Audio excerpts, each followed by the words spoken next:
అమ్మా ఏం చేస్తున్నావు? ఇగో కాయలు ఇట్లా బొట్టుగలు తీస్తున్నా అనమాట.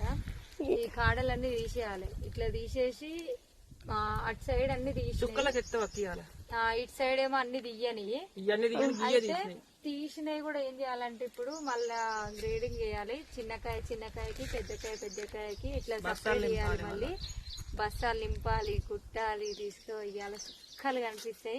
10 రోజులు అయితే నేను రాలేదు కదా తోటలకి. అమ్మ ఎట్లా చేసిందో ఏమో తెలియదు కానీ నిన్న కూలీలు కూడా తక్కువ మంది వచ్చారు. 11 మంది వచ్చారు. నిన్న 5 వచ్చారు. 16 బస్తాల కాయ. ఇప్పుడు ఈ కాయలు అయిపోయేసరికి సాయంత్రం అవుతుంది అట్టుందిగా. అయిపోయేసరికి సాయంత్రం అవుతుంది. నైట్ అవుతుంది. నైట్ అయిపోతుంది. నైట్ 8 అయింది. ఇవాళ మళ్ళీ ఎక్కువ అవుతుంది అనుకుంటా. 10 అవుతుంది అనుకుంటా మరి ఇంటికి పోయేసరికి. ఎందుకంటే ఇవాళ కూడా అదే 8 అవుతుంది. టక్క